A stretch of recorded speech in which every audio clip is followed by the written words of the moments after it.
I'm just making a short video about blocking. It's a bank holiday and the weather's not too bad today, but we've got a few weeks of bad weather on the way, so I'm trying to make most of being outside. This is the size 10 medallions that I made to show how to make the collar, and I've washed it in the washing machine in a net. So now I'm going to show you how I block it, because some people are confused about where exactly to stick the pins.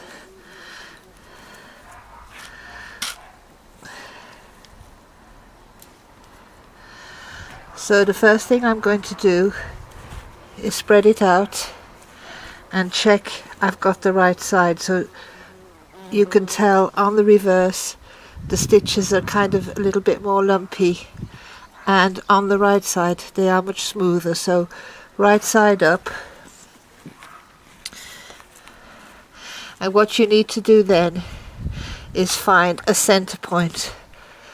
This particular collar's got 3 center points, as it's got 3 medallions. So the first job would be to secure the centers. Don't pull it too tight yet, it's just lay it flat. You will be having to pull. So once you've done that, you work your way out with the pins. So on the rose here, I'm going to want that rose to lay flat, so I'm going to first pin the outer petals.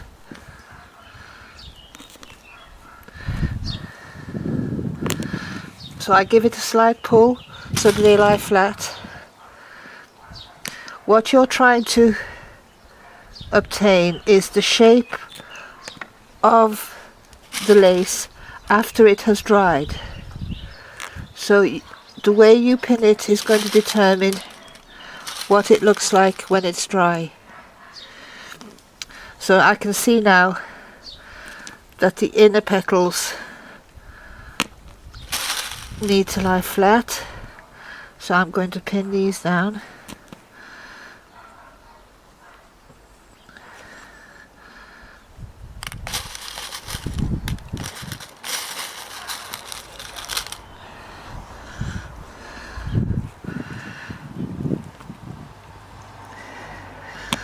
As long as the lace is wet, it's not permanent. So I see that here in the machine this particular part has come loose, so I'm going to fix that once it's dry. There's no point in doing it while it's wet. So then the next thing I look at as I work out, I'm going to start with the outer picots.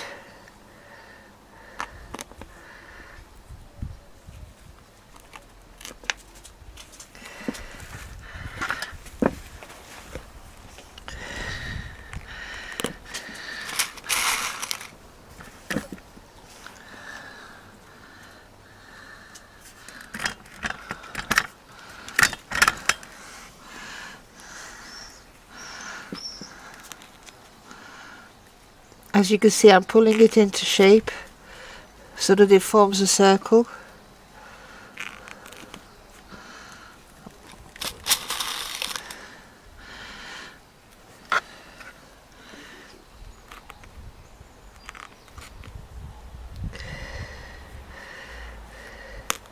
So I've pulled this, so I see that I'm going to have to move this a little bit further along, because otherwise it'll be loose.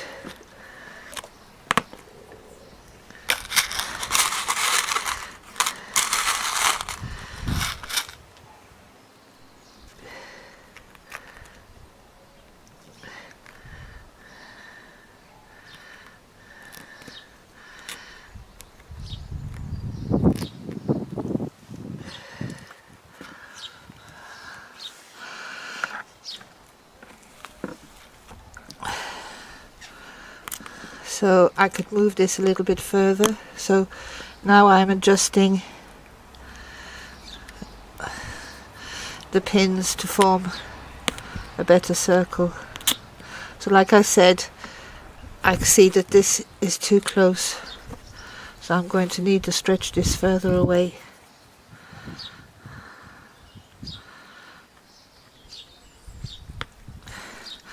The next thing I look at is these small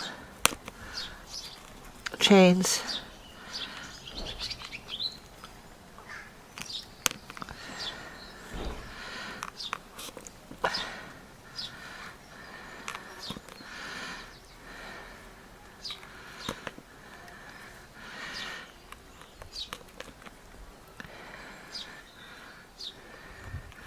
As you can see, it opens out the motif.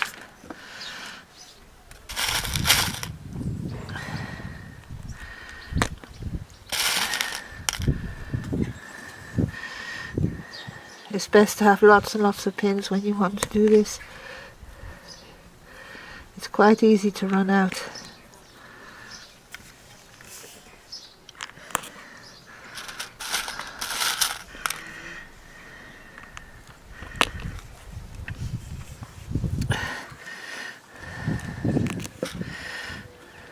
So now you see that motif is quite stretched,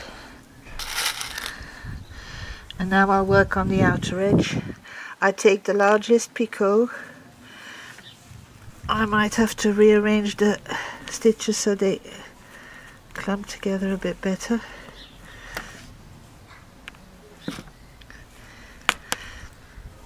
The board I'm using is again several layers of flooring underlay that was left over. Even if you don't have any yourself, you probably will find someone that's just recently laid a floor and has got some left.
So now you can see that the edging stands out well. On the collar I started at the neckband because that was the center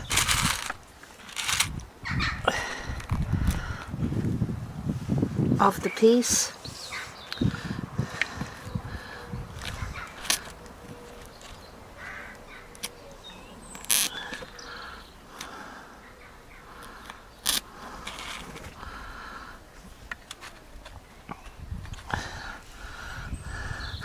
Now I've done the center medallion, I'm going to do the outer ones. Again, this needs to be pulled away a little bit further.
So as you see, I'm concentrating on the shape.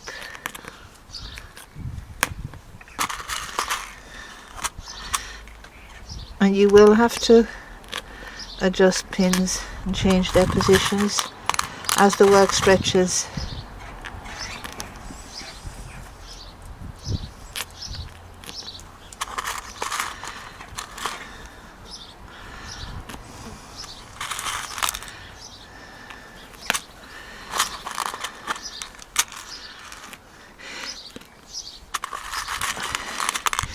If the lace starts getting dry, you need to spritz it with a little bit of water.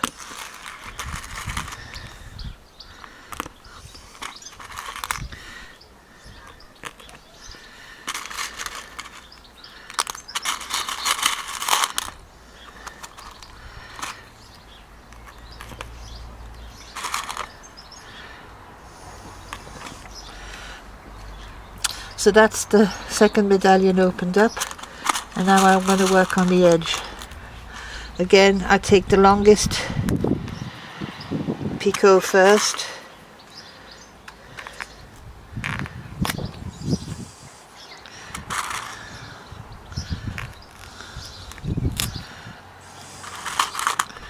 I wonder if this will fit.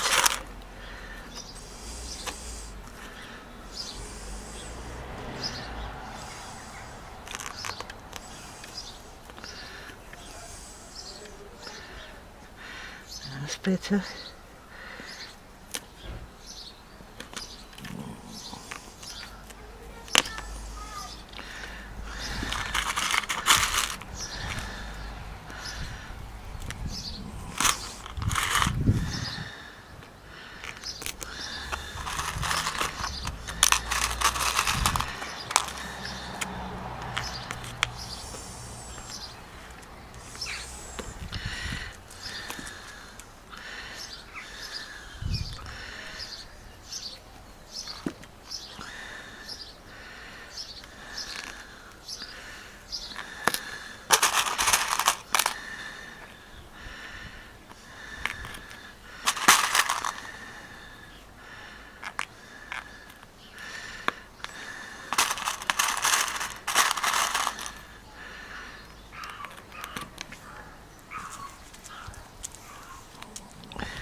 I'm going to work this piece into a screen for the window.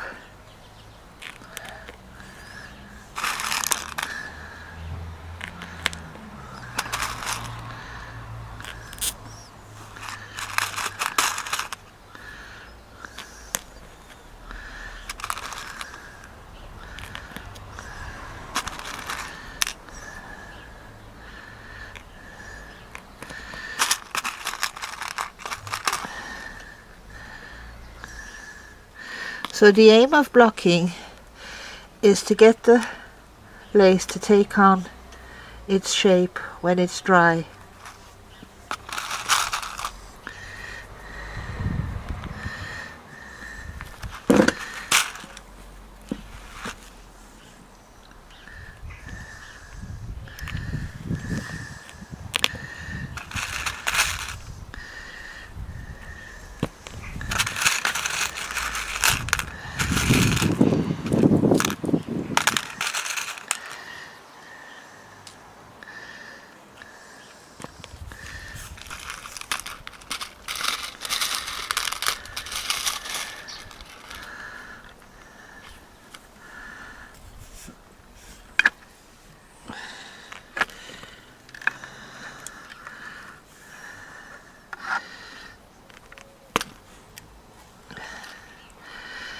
because it's June, the sun feels quite warm,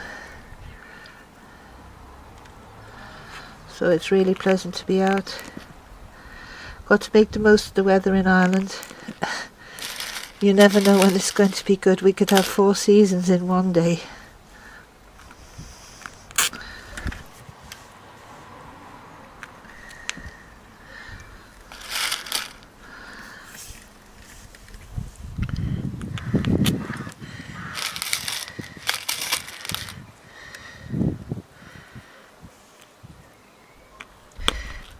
I've even heard talk of frost on Thursday.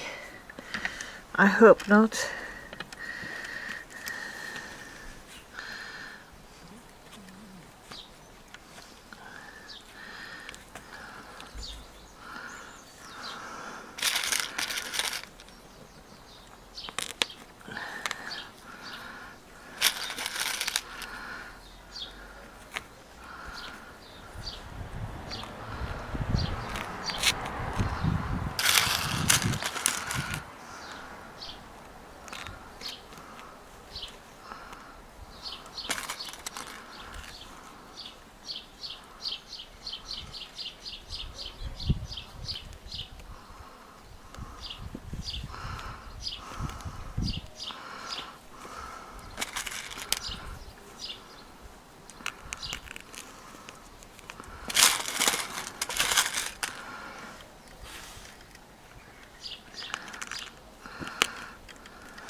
So now I need to adjust it a bit because it looks wrong here.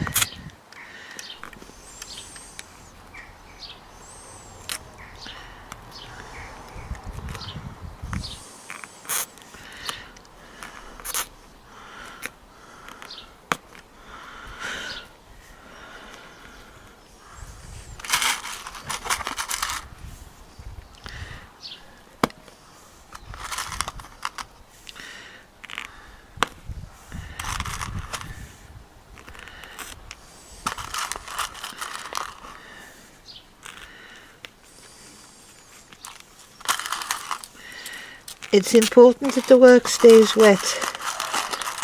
As soon as it feels dry, it won't be able to be blocked.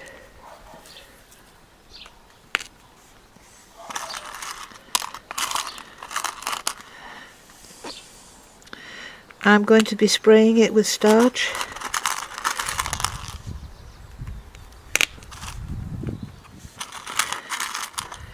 To give it some added stiffness.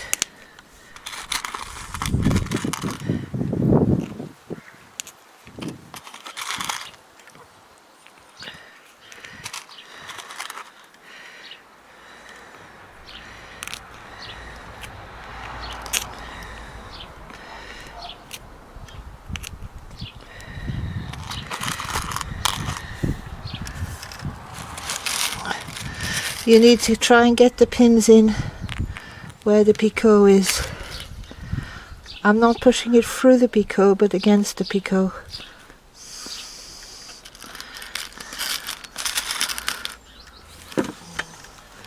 So now this neckband looks a little bit too square, so I need to round it off a bit. Again, it's just trial and error.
I'm a little bit short on this side, as it's turned out bigger than I thought it would.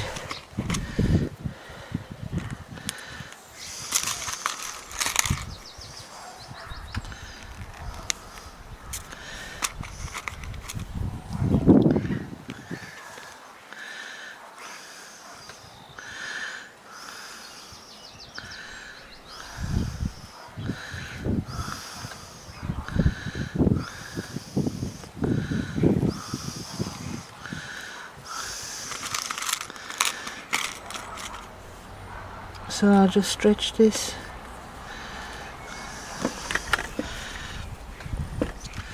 So this gives you an idea of what you need to do when you're blocking. So the main aim is to get the lace into the shape you want to have it when it's dry. I always find that you keep on moving the pins until you're totally satisfied. It's quite a relaxing job, really. So here's my starch.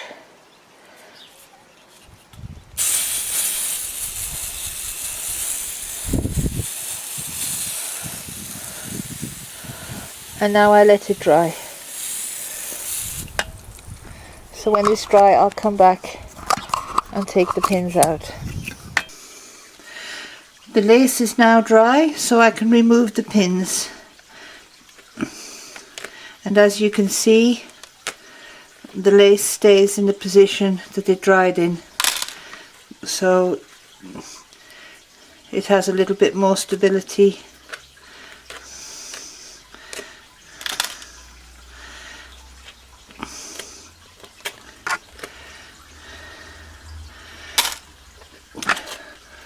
When I store lace, I wrap it in tissue paper and then in towels, because I don't want it to get moldy. So I'm going to be using this on a piece for a window.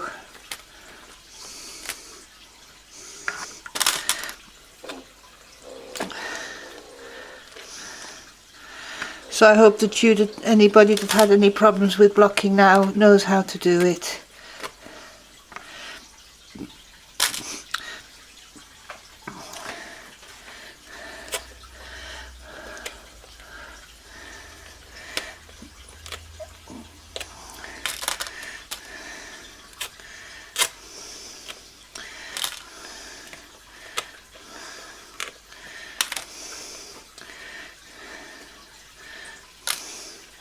So I hope that this video has helped anyone that had any problems knowing where to stick the pins in when they were blocking. As you can see, these little loops have kept their shape now, and they'll stay that way unless they get damp or if they haven't been stored flat. So I'm going to have to repair this.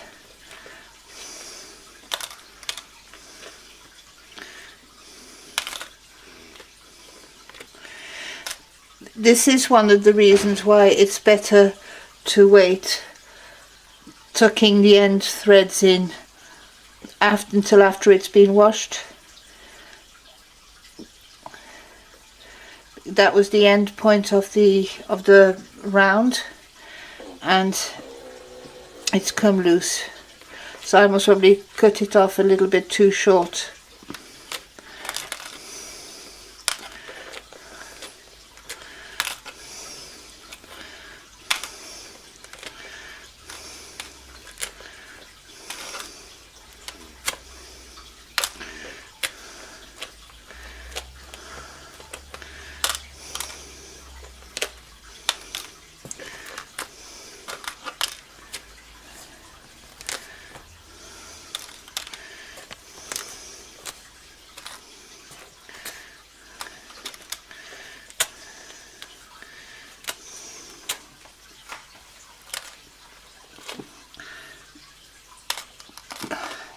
As you can see, it's keeping its shape now.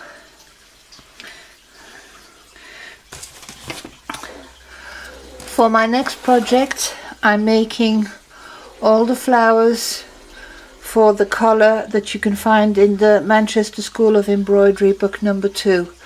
The patterns themselves are quite simple, but they're a little bit difficult to interpret at times, so I'm going to work my way through all these different flowers in my next few videos.